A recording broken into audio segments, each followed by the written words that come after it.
আল্লাহু আল্লাহু আল্লাহু আল্লাহ।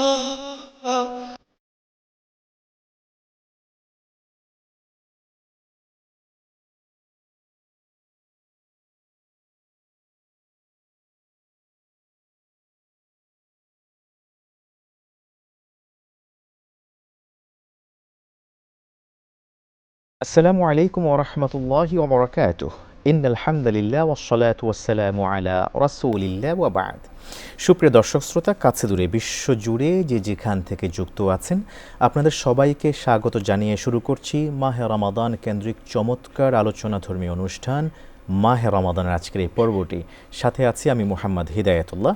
প্রিয় দর্শক শ্রোতা, প্রতি পর্ব আমরা শুরু করে থাকি সুমিষ্ট কণ্ঠে তেলাওয়াতের মধ্য দিয়ে। এর পরক্ষণেই আমরা আপনাদেরকে জানান দিয়ে থাকি সংশ্লিষ্ট আয়াতে কারিমার অনুবাদ, তরজমা, সংক্ষিপ্ত তাফসীর ও আলোচনা, এবং পরক্ষণেই আমরা যেতে যেতে অংশ নিয়ে থাকি মোনাজাতে। তারই ধারাবাহিকতায় আজকের এই পর্বটিও ইনশাআল্লাহ তাআলা আমরা শুরু করতে চাইব মহাগ্রন্থ আল কোরআনের সূরাতুল হাশরের ২২ থেকে ২৪তম আয়াতের তেলাওয়াতের মধ্য দিয়ে। চলুন শুরু করা যাক। أعوذ بالله من الشيطان الرجيم. بسم الله الرحمن الرحيم.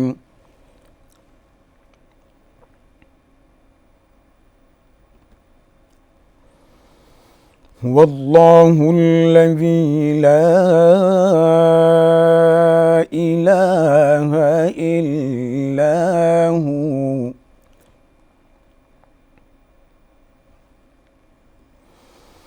عالم الغيب والشهادة هو الرحمن الرحيم.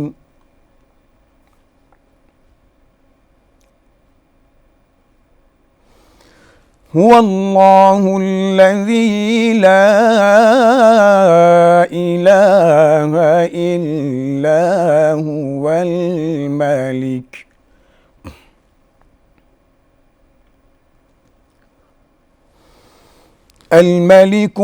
القدوس السلام المؤمن المهيمن العزيز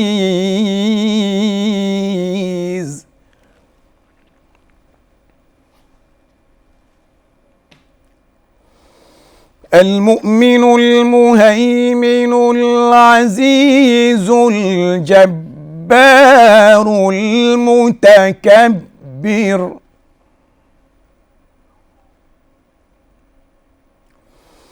سبحان الله عما يشركون.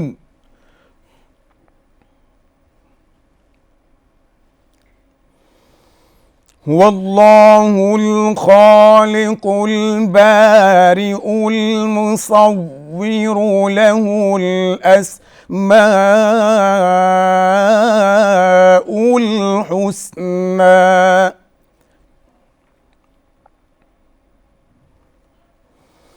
يسبح له ما في السماوات والأرض وهو العزيز الحكيم.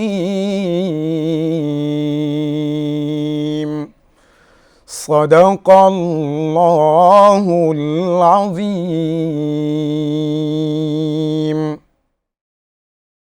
সূরা আল হাশর আয়াত ২২, ২৩ ও ২৪। তিনি আল্লাহ, তিনি ছাড়া কোনো উপাস্য নেই। তিনি অদৃশ্য ও দৃশ্যের জ্ঞানী। তিনি পরম করুণাময়, অসীম দয়ালু। তিনি আল্লাহ, তিনি ছাড়া কোনো উপাস্য নেই।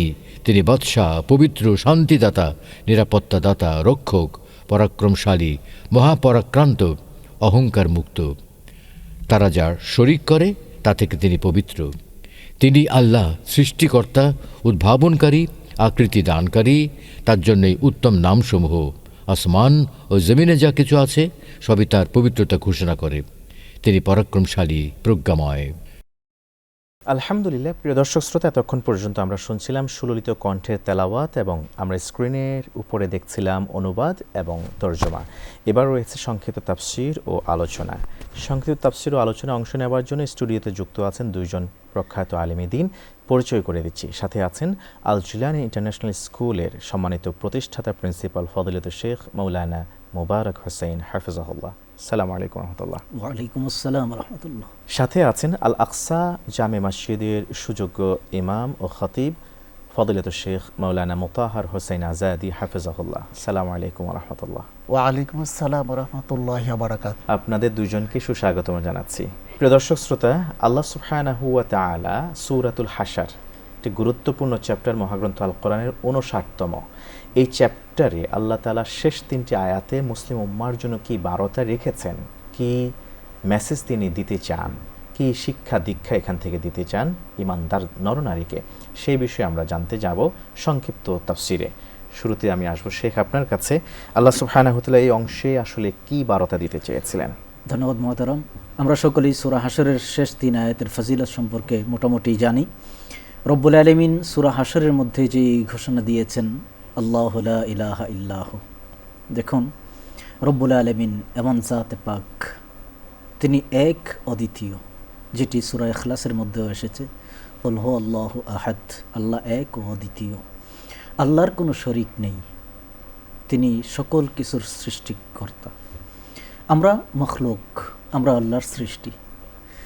রব্বুল আলামিন শুরুতেই এক কথাটি বলেছেন, আল্লাহ ছাড়া কোনো মাবুদ নাই, লা ইলাহা ইল্লাহু, তিনি এক। এখানে এই কথাটি বলে রব্বুল আলামিন আমাদেরকে যে মেসেজটি দিয়েছেন সেটি হলো, আমাদের সৃষ্টিকর্তা, আমাদের লালনকর্তা, পালনকর্তা, রিজিকদাতা, সকল কিছুর মূলে রব্বুল আলামিন। মাহে রমাদানুল মোবারক চলছে, আল্লাহর নেয়ামতের এক অনুপম মহান সময় এখন চলছে। এমন রহমত দিয়েছেন এখানে, আল্লাহর রহমত আমাদের জন্য অবারিত বর্ষণ হচ্ছে মাহে রমাদানুল মোবারকে। আল্লাহ আমাদেরকে যে সুযোগটা দিয়েছেন বান্দা থেকে আল্লাহর বন্ধু হওয়ার সুবর্ণ সুযোগ, সূরা হাশরের মধ্যে রব্বুল আলামিন এটির একটি আপনার ঘোষণা দিয়েছেন শুরুতে, আমি আল্লাহ এক, তোমাদের রিজিকদাতা, তোমাদের পালনকর্তা, সৃষ্টিকর্তা, সকল কিছুর মূলে। আল্লাহু লা ইলাহা ইল্লাহু আল হাইয়ুল কাইয়ুম, তিনি চিরঞ্জীব। আমাদের মৃত্যু আছে, আল্লাহর কোনো মৃত্যু নেই। আল্লাহ তাআলা আমাদেরকে সামান্য সময়ের জন্য পৃথিবীতে পাঠিয়েছেন, সময়টা খুবই সংক্ষিপ্ত। দেখুন, আমাদের পূর্বে কত মানুষ চলে গিয়েছে, তার কোনো বিচার বিশ্লেষণ, কোনো হিসাব নেই, বেহিসাব। হযরত আদম আলাইহিস সালাম থেকে শুরু করে আমাদের এখন আমার বাবা মা বেঁচে আছে, অনেকের বাবা মা নাই, আমরা সর্বোচ্চ 3 পুরুষ 4 পুরুষ পর্যন্ত বড় আব্বা, এর উপরে কেউ বলতে পারি না। আমাদের পূর্বের কারোর অস্তিত্ব আমাদের জানা নেই। আমাদের পরেও আমাদের 3 পুরুষ 4 পুরুষ পর্যন্তই আমাদেরকে স্মরণ রাখবে, এরপর আমাদের কোনো অস্তিত্ব এই পৃথিবীতে থাকবে না। সে কারণে মাহে রমাদানুল মুবারকে আল্লাহর দেয়া নেয়ামত সমূহকে আমাদের স্মরণ করা, এটা অপরিহার্য দাবি।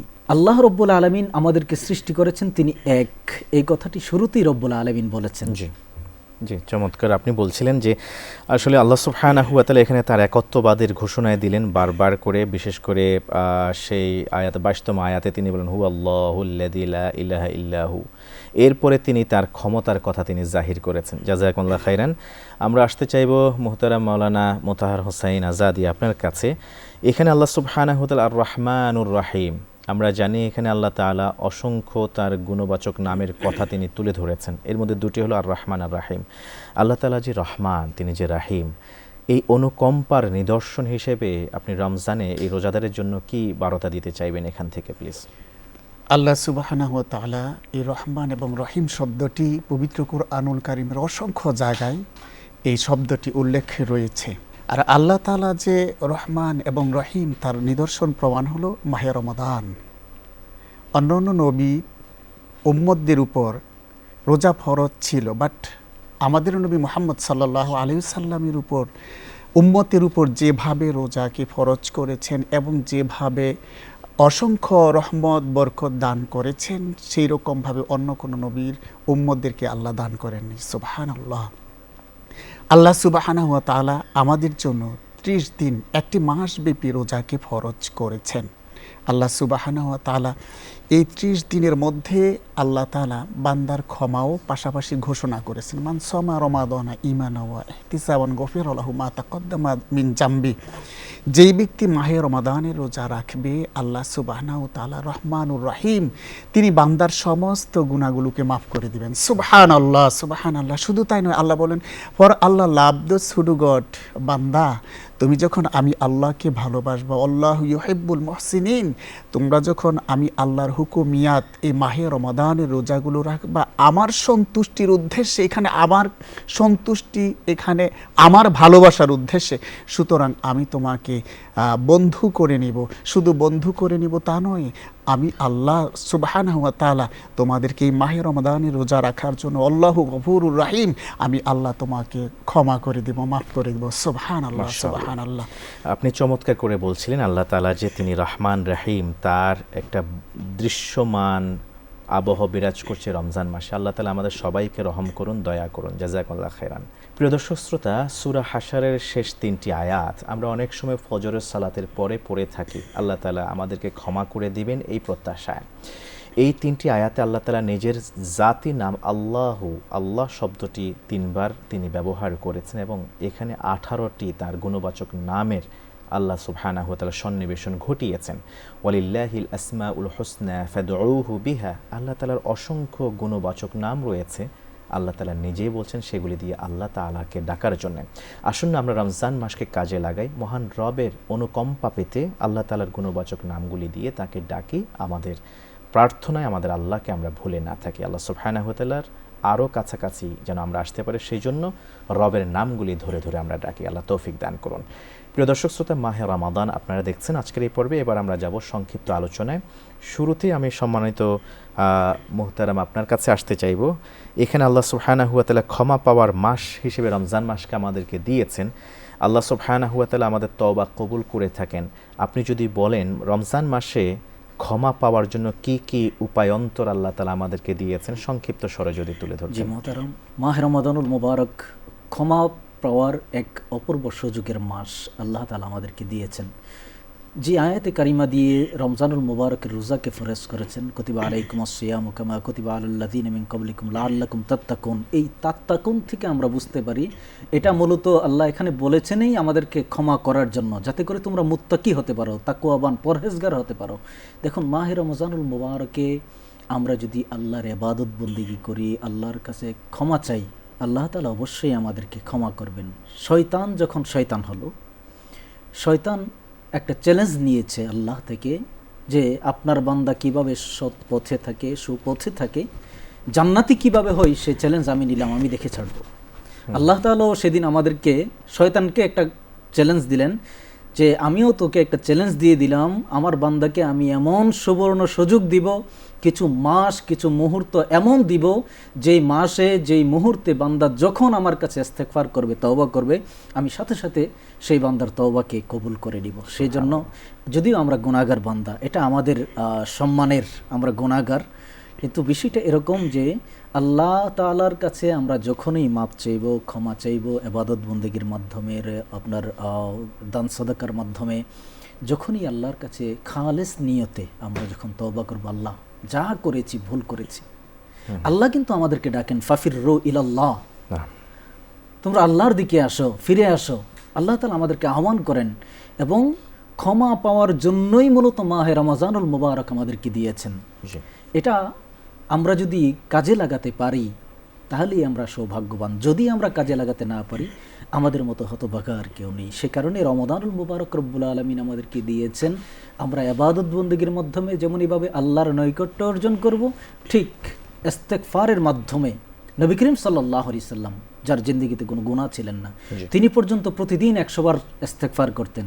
সেই জায়গায় আমরা যারা গুনাহগার বান্দা, প্রতি মুহূর্তে আমরা গুনাহ করি এবং আল্লাহর নাফরমানিতে আমরা লিপ্ত, সার্বক্ষণিক আমরা নাফরমানি করেই চলেছি, কোনো হিসাব ছাড়া আমরা কতবার ইস্তেগফার করা প্রয়োজন, এই বিষয়টি আমাদের গুরুত্ব দেওয়া প্রয়োজন। আমরা যেন বেশি বেশি আল্লাহর কাছে ইস্তেগফার করি, তওবা করি। আল্লাহ তাআলা অবশ্যই জাযাকাল্লাহ খাইরান। আপনি খুব সুন্দর করে তুলে ধরলেন গুরুত্ব। আসলে রমজান মাসে আল্লাহ তাআলা এই অবারিত ক্ষমা করে থাকেন, আজাদি ঘোষণা করে থাকেন। এই সময় যদি আমরা আল্লাহর কাছে ফিরে আসতে পারি, আল্লাহ তাআলার মাগফিরাত আমরা পেতে পারবো ইনশাআল্লাহ তাআলা।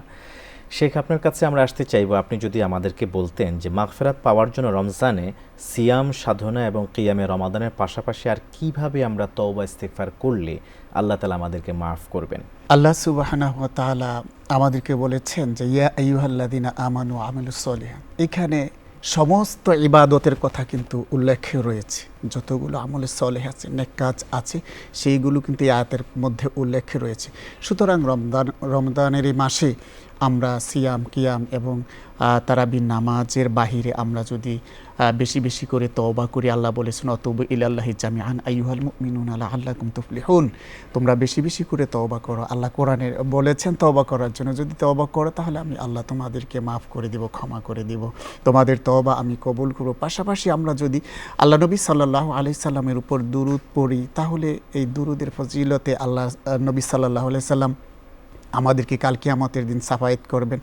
পাশাপাশি জিকির আজকার, বিশেষ করে আরেকটি আমলের কথা বলবো সম্মানিত দর্শক মণ্ডলী যারা আছেন, যেহেতু এই মাসটি হলো কোরআন নাজিলের মাস, আমরা অনেকেই কোরআন তেলাওয়াত করতে পারি না। আমরা যদি সূরা ফাতিহার পরে যদি 3 বার সূরা ইখলাস, কুল হুয়াল্লাহু আহাদ এই সূরাটি পড়ি, তাহলে আমি যদি 3 বার পড়ি তাহলে 1 খতম কোরআন পড়ার সওয়াব আল্লাহ দান করবেন। সুবহানাল্লাহ। যদি 100 বার পড়ি তাহলে কত সওয়াব আল্লাহ দান করবেন। এরকমভাবে যদি আমরা কন্টিনিউ করে নেই, 30 দিন আমরা যদি 3 বার সূরা ইখলাস পাঠ করি, তাহলে 30 দিনে হচ্ছে কত, 30 খতম, তাই না বিষয়টা? 30 খতম কোরআন তেলাওয়াতের সওয়াব আল্লাহ তাআলা দান করবেন। এরকম অসংখ্য, তারপরে আছে সুবহানাল্লাহ, আলহামদুলিল্লাহ, আল্লাহু আকবার, লা ইলাহা ইল্লাল্লাহ, এরকম জিকির আজকার করার মাধ্যমেও আল্লাহ তাআলার তরফ থেকে ক্ষমা পাওয়া যাবে ইনশাআল্লাহ। ধন্যবাদ আপনাকে, অনেক অনেক মোবারকবাদ। সুন্দর করে আপনি চমৎকার কিছু আমলের কথা আমাদেরকে পরামর্শ দিয়েছেন, জাযাকুমুল্লাহ খাইরান। মুহতারাম, আপনাকেও ধন্যবাদ জানাচ্ছি, চমৎকার আলোচনায় অংশ নিয়েছেন, আকরামাকুমুল্লাহ। প্রিয় দর্শক শ্রোতা, আমরা এতক্ষণ পর্যন্ত মাগফিরাত পাওয়ার মাস শাহরুর রমাদানে কথা শুনছিলাম আমাদের আমন্ত্রিত দুজন মেহমানের কাছ থেকে। মূলত সূরা হাশরে আল্লাহ সুবহানাহু ওয়া তাআলা সেখানে তিনি ক্ষমার ঘোষণা করেছেন, আর চলছে ক্ষমার মাস। আসুন আমরা প্রত্যেকেই ছোট ছোট আমলের মাধ্যমে আল্লাহ তাআলার কাছে ধর্ণা দিই, আল্লাহ যেন আমাদের জীবনের সব পাপ পঙ্কিলতা ঘুচে দেন, তিনি যেন মুছে দেন আমাদের আমলনামা থেকে। এবং আমরা যদি ঈমানকে নবায়ন করি, আমরা যদি নেক আমলের পাল্লা বাড়িয়ে দিই, এবং আমরা যদি আর অপরাধের মুখে ফিরে না যাই, তবেই তো আল্লাহ সুবহানাহু ওয়া তাআলা আমাদের পিছনের সব গুনাহ খাতাকে সওয়াব দিয়ে পরিবর্তন করে দেবেন ইনশাআল্লাহ তাআলা। আসুন রমজান মাসে আমরা বেশি বেশি তওবা করি, ইস্তিগফার করি। আল্লাহ তাআলা আমাদের সবাইকে মুস্তাগফিরিন এবং আমাদের সবাইকে আল্লাহ সুবহানাহু ওয়া তাআলা তার কাছে তাওয়াবিন হিসেবে কবুল আর মঞ্জুর করুন। এই আশাবাদ ব্যক্ত রেখে আপনাদের প্রত্যেকের সুস্বাস্থ্য দীর্ঘায়ু কামনা করে মাহে রমাদানের পরবর্তী পর্ব দেখার উদাত্ত আহ্বান জানিয়ে আজকের মতো এখানে শেষ করছি ইনশাআল্লাহ তাআলা। প্রিয় দর্শক শ্রোতার সাথে সাথে উদাত্ত আহ্বান জানাচ্ছি আজকের সংক্ষিপ্ত মুনাজাতে অংশ নেওয়ার জন্য, কারণ এই মুনাজাতের মধ্য দিয়ে হতে পারে আল্লাহ তাআলা আমার জীবনে নাজাতের ফয়সালা করে দিতে পারেন। কারণ এখনকার এই দোয়াটি আল্লাহ তাআলা ফেরত দেন না, এমনটাই বিশ্বনবী সাল্লাল্লাহু আলাইহি ওয়াসাল্লাম আমাদেরকে জানিয়েছেন।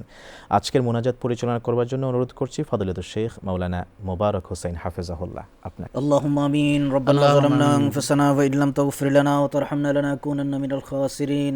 ربنا فاغفر لنا ذنوبنا وكفر عنا سيئاتنا وتوفنا مع الأبرار. মৌলাই করিম আহকামুল হাকিমিন, মাহে রমাদানুল মুবারক ইফতারের আগ মুহূর্তে আপনার দরবারে দুটো হাত বাড়ালাম মাওলা রব্বুল আলামিন। আমাদের সিয়ামকে আপনি কবুল করুন মাওলা, আমাদের দান সদকাকে আপনি কবুল করুন মাওলা। মাহে রমজানুল মুবারকে বেশি বেশি ইবাদত বندگی করার তৌফিক দেন মাওলা রব্বুল আলামিন। আয় আল্লাহ, আমাদের মধ্য থেকে যারা বিদায় দুনিয়া থেকে বিদায় নিয়েছেন মৌলাই করিম, তাদের কবরকে জান্নাতের বাগান বানিয়ে দিন মাওলা রব্বুল আলামিন। আমাদের মা বাবা যারা বেঁচে আছে হায়াতে তৈয়বা দান করুন মাওলা রব্বুল আলামিন। আমাদের সাথে যারা হাত বাড়িয়েছেন সকলের মাকসাদকে আপনি কবুল করুন মাওলা। বেশি বেশি আপনার ইবাদত বندگی করার তৌফিক দেন মাওলা। মাহে রমজানুল মুবারকের প্রত্যেকটি রোজা আপনি সহি সালামতে আমাদেরকে রাখার তৌফিক দেন মাওলা। আমাদের সাহরি ইফতার তারাবি নামাজকে আপনি কবুল করুন মাওলা রব্বুল আলামিন। আয় আল্লাহ, যেভাবে ইবাদত বندگی করার কথা আপনি বলেছেন মাওলা, আমরা সেভাবে করতে পারি না মাওলা, আমাদের ভুল ত্রুটিগুলো আপনি ক্ষমা করে দিয়েন মাওলা রব্বুল আলামিন। আয় আল্লাহ, এই মুহূর্তে যে সকল হাজী সাহাবানরা খানায়ে কাবার সামনে আয় আল্লাহ আপনার কাছে কান্নাকাটি করছেন, তাদের সাথে সাথে আপনি আমাদের দোয়াকে কবুল করুন মাওলা। আমাদের জীবনের গুনাহ খাতা আপনি মাফ করে দিন মাওলা রব্বুল আলামিন। আয় আল্লাহ, বেশি বেশি আপনার ইবাদত বندگی কোরআনুল কারীমের তেলাওয়াত আমাদেরকে করার তৌফিক দিয়েন মাওলা। রব্বুল আলামিন আমরা গুনাহগার নাফরমান মাওলা, আমাদের গুনার দিকে না তাকিয়ে মাওলা মাহে রমাদানুল মুবারকের ওসিলায় আমাদের দুটো হাত আপনি কবুল করুন মাওলা। রব্বুল আলামিন আয় আল্লাহ আমাদেরকে চলতে ফিরতে সর্বাবস্থায় আপনার রহমতের উপর চলার তৌফিক দিয়েন মাওলা। রব্বুল আলামিন সকল ধরনের অ্যাক্সিডেন্ট বালা মুসিবত থেকে আপনি আমাদেরকে হেফাজত করিয়েন মাওলা। রব্বুল আলামিন আহকামুল হাকিমিন আয় আল্লাহ হতে পারি আমরা নাফরমান মাওলা। আয় আল্লাহ যে নবীর উম্মত বানিয়েছেন মাওলা, রব্বুল আলামিন শ্রেষ্ঠ নবী মুহাম্মদুর রাসূলুল্লাহ সাল্লাল্লাহু আলাইহি সাল্লামের ওসিলায় মাওলা আমাদের দোয়া মোনাজাতকে আপনি কবুল করুন মাওলা। আমাদের ইবাদত বندگی আপনি কবুল করুন মাওলা। কোরআনুল কারীমের তেলাওয়াতকে আপনি কবুল করুন মাওলা। কোরআন নাজিলের মাস মাহে রমজানুল মুবারক মাওলা, ইবাদতের মৌসুম মাওলা, বেশি বেশি আপনার ইবাদত বندگی করার আমাদেরকে তৌফিক দিয়েন মাওলা। শয়তানের ওয়াসওয়াসা থেকে হেফাজত করিয়েন মাওলা। বারবার হজ্জে বাইতুল্লাহ জিয়ারতে মদিনা নসিব করিয়েন মাওলা। রব্বুল আলামিন আয় আল্লাহ যে কাজ করলে আপনি খুশি আমাদেরকে সেই কাজ বেশি বেশি করার তৌফিক দেন মাওলা। রব্বুল আলামিন যে কাজ করলে আপনি নারাজ দয়া করে আমাদেরকে সেই কাজ থেকে ফিরিয়ে রাখিয়েন, বিরত রাখিয়েন মাওলা। রব্বুল আলামিন আহকামুল হাকিমিন আয় আল্লাহ ইফতারের আগ মুহূর্তে আপনার দরবারে আমরা হাত তুলেছি মাওলা। রব্বুল আলামিন আমাদের দুটো হাতকে আপনি কবুল করুন মাওলা, আমাদের মুনাজাতকে আপনি কবুল করুন মাওলা। সাল্লাল্লাহু আলাইহি ওয়াসাল্লাম আলা হাবিবিহিল করিম ওয়া আলিহি ওয়া সাহবিহি আজমাইন বিহাক্ক লা ইলাহা ইল্লাল্লাহ মুহাম্মাদুর রাসূলুল্লাহ।